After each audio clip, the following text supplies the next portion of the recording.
Students, so in this video we are going to discuss a problem based on quadratic equation और काफ़ी interesting problem है. सो इस video को last तक ज़रूर देखें. तो देखते हैं प्रॉब्लम क्या है एंड वन बाय वन उसका सॉल्यूशन हम डिस्कस करेंगे. तो देख सकते हैं हमें प्रॉब्लम दे रखी है भाई. एफ एक्स फंक्शन दे रखा है, एक function f x under root minus x square minus 2x plus दे रखा है भाई. एक फंक्शन है जो रूट के अंदर एक क्वाड्रेटिक एक्सप्रेशन दे रखा है और हमसे पूछा गया है कि मिनिमम वैल्यू ऑफ n बताइए भाई. मिनिमम वैल्यू n पूछी गई है. अब कंडीशन क्या है, किसके लिए हमें मिनिमम वैल्यू ऑफ n बताना है. अब मिनिमम वैल्यू ऑफ n बताना है ताकि इस फंक्शन के इस f(x) के डोमेन में 5 पॉजिटिव इंटीजर्स हो सके. यानी इस फंक्शन के डोमेन में 5 पॉजिटिव इंटीजर्स हो सकें, इसके लिए हमें n की मिनिमम वैल्यू बतानी है. तो देखते हैं आप भाई, जो फंक्शन दे रखा है ना, ये रूट के अंदर डिफाइन है और रूट के अंदर एक क्वाड्रेटिक एक्सप्रेशन है. और हम जानते हैं कि रूट के अंदर कोई सी भी एक्सप्रेशन आए, वो एक्सप्रेशन के डोमेन में वही एलिमेंट आते हैं जिस पर वो पॉजिटिव हो. यानी इस एक्सप्रेशन के डोमेन में, इस एक्सप्रेशन के डोमेन में वही एलिमेंट आएंगे जिस पर ये एक्सप्रेशन पॉजिटिव होगा. यानी ऑब्वियस सी बात है, इस एक्सप्रेशन का ये जो क्वाड्रेटिक एक्सप्रेशन है, इसका डिस्क्रिमिनेंट नेगेटिव नहीं हो सकता. क्योंकि अगर इसका डिस्क्रिमिनेंट नेगेटिव हो गया तो ये ऑलवेज x की हर रियल वैल्यू के लिए नेगेटिव हो जाएगा. तो इसके डोमेन में एक भी एलिमेंट नहीं आ पाएगा क्योंकि इसका लीडिंग कोफिशिएंट एक्स स्क्वायर का कोफिशिएंट नेगेटिव है. और हम जानते हैं किसी क्वाड्रेटिक इक्वेशन का एक्स स्क्वायर का कोफिशिएंट अगर नेगेटिव हो और उसका डिस्क्रिमिनेंट भी नेगेटिव हो तो वो एक्स की हर रियल वैल्यू के लिए नेगेटिव हो जाएगा. और अगर वो एक्स की हर रियल वैल्यू के लिए नेगेटिव हो जाए तो ये रूट के अंदर लिया हुआ है और रूट के अंदर कभी भी नेगेटिव वैल्यू डिफाइन नहीं होती.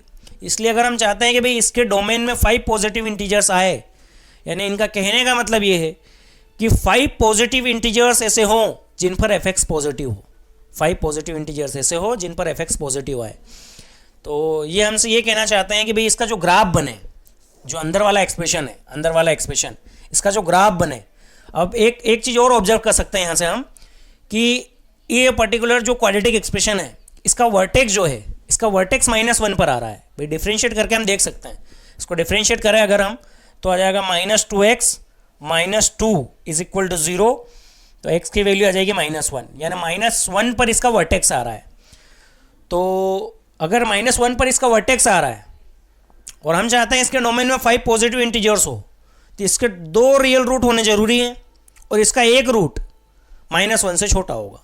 अगर इसके 2 रियल रूट होने जरूरी है और -1 पर इसका वर्टेक्स है तो इसका एक रूट -1 से छोटा होगा.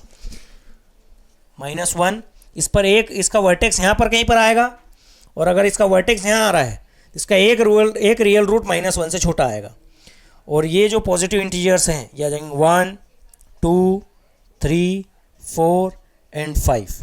हम चाहते हैं ये 5 positive integers, at least 5 positive integers इसके डोमेन में हो. तो हम चाहते हैं इसका ग्राफ इस तरीके से बने भाई. इसका ग्राफ इस तरीके से बने. इस तरीके से बन जाएगा, चल जाएगा.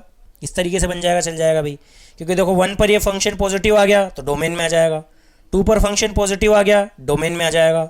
3 पर पॉजिटिव है, डोमेन में आएगा. 4 पर पॉजिटिव है, डोमेन में आएगा.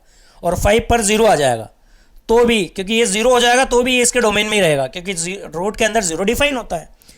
तो ये 5 अगर इसका अगला रूट हो जाए, यानी 5 पर वैल्यू 0 आ जाए तो भी काम चल जाएगा. और 5 के अगर 5 से बड़ा रूट हो, यानी इस तरीके से अगर बने, ये इस तरीके से बने, इस तरीके से बने तो भी काम चल जाएगा भाई. यानी 5 से बड़ा रूट हो, 5 पर पॉजिटिव वैल्यू हो तो भी चल जाएगा. क्योंकि हमें चाहिए इसके डोमेन में 5 पॉजिटिव इंटीजर्स, यानी ऐसे इंटीजर्स जिन पर इसकी वैल्यू पॉजिटिव आ जाए. तो 1 2 3 4 एंड 5, ये 5 इंटीजर्स है जिन पर ये फंक्शन पॉजिटिव आ जाएगा और डिफाइन हो पाएगा. और डिफाइन हो गया मतलब ये इसके डोमेन में आ जाएंगे.